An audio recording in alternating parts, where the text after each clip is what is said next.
Hey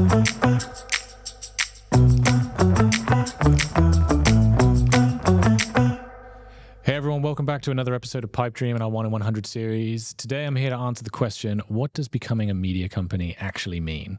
For as long as I've been working in B2B marketing, the idea of becoming a media company has been something that has been discussed, debated, and argued about. And I think it comes from a good place. I think it comes from a place of marketers feeling like the status quo is changing, B2B buyers buy in different ways, and we need to adapt our playbooks in order to meet buyers where they are. And I think a lot of marketers out there are also, creatives, and often come from editorial backgrounds. That's how they ended up in the career that they're in. And so there's this kind of idea of harmony, we are addressing and scratching an itch that we have as professionals to do more exciting and fun and, perceived to be creative work, in that we are becoming a media company. And it services the business because we are at the forefront of innovation and in terms of how we position and market our businesses. But it often falls down. And on today's episode, we're here to talk about why it falls down, and what you can do in order to ensure that it doesn't, and that you set yourself up for success when it comes to repositioning your marketing as a media company in B2B. Okay, so let's start by first defining what do we mean by media company in the context of B2B marketing. So for me and for us here at B2B Better, it's not about becoming the next BuzzFeed. It's not about trying to displace the New York Times as the number one news resource that your customers are going to every day in order to learn more about their industry. What it means for us is that a business is setting themselves up to be a source of consistent trust for their prospective customers through the content that they are creating. It is about establishing credibility, and it is doing so with a cadence that is regular. Put another way, it's not about chasing impressions or views. It's about achieving resonance with your prospective customers. Now, why do B2B companies resist the idea of becoming media companies? Often it stems from a place of uncertainty, or it comes from a place of short-term thinking. We need to see leads now. We need to see conversion yesterday. And inherently, when you build something like a media company, and when it comes to just building trust, with wannabe customers, that takes time. And so even though the intention may be there, or the desire to, have a mechanism in which you can regularly touch and speak to your customers with, this short-sightedness of today and tomorrow, we need to get leads through the door and we need to see that conversion, cuts the idea off at its knees. There's also the issue of not seeing a connection between content and revenue, plugging that attribution gap. How does this podcast that I'm recording, or this YouTube video that I'm putting out, or this newsletter that I'm publishing, how does it ultimately tie to revenue? Can I draw an explicit line from point A to point B?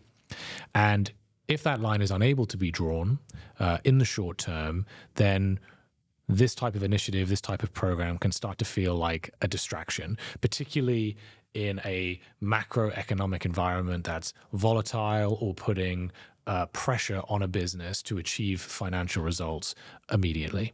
But the companies that don't make this transition or don't start working towards this transition are going to face three fundamental problems that are only going to become more and more intense and apparent as time goes on. So what's going to happen to these companies that don't make the switch, that don't at least make an effort to start to transition into a media-first mindset? Well, we see three big problems there. One, they're going to be stuck in campaign mode forever. Two, they're always going to be starting from zero. The cold outreach, the paid ads, the SEO, it's always going to be starting from scratch every time. And three, they are going to be totally commoditized. Everything that they do from a marketing standpoint can and will be replicated by their competitors if it isn't already.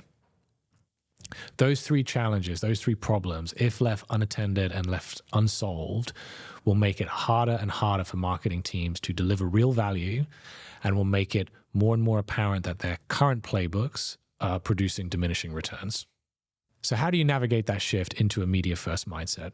Well, first, stop thinking about campaigns and start thinking about systems. How do you create a workflow, a process across your content production that sees you consistently demonstrating and sharing a strong point of view and perspective on the industry without burning out your team with a random mismatch of content that's firing across every channel? 2, stop focusing on renting attention and putting all your eggs into borrowed platforms basket, and start focusing on the platforms that allow you to own that attention: your podcast, your newsletter, your website. And finally, move away from a content calendar and move into an editorial strategy. This isn't about virality. This isn't about trying to get 100,000 people on your website tomorrow. It's about getting the 100 right people on your website today. It's about publishing consistently across these channels, picking 1 or 2 and really dialing in and nailing them before moving on to others. It's about leading with a strong point of view, a belief on your marketplace, a belief that your customers are going to be attracted to because it's contrarian and different and helps them think about their challenges and opportunities in a completely different way. Becoming a B2B media company is not about trying to emulate BuzzFeed and do a bunch of weird and wacky shit in the hope that it sticks. It's about developing long-term trust with your customers with content that engages, educates, and entertains. And ultimately, it's about defining success not by virality metrics like impressions and views and downloads, but by the metrics that matter, like pipeline and revenue and ultimately profitability. When B2B companies make this shift into a media-first mindset, several things start to happen. 1, their outbound gets easier. People start recognizing you when you land in their inbox. 2, sales cycles get shorter because people already trust you, not just one individual, not just your key stakeholder, but across the entire buying committee. And finally, deals get less fragile because you've already demonstrated your value and your credibility, and you've been present right from the start of their buying journey. Ultimately, inbound starts to balance outbound more, content starts to drive actual pipeline and not just vanity metrics, and sales begin to use your marketing and media assets as they're intended. That's what it means to adopt a media-first mindset within your B2B company, and we'd love to talk about it more with you. If you want to learn more about building a media company at your business, reach out to us in the details in the show notes. Thanks.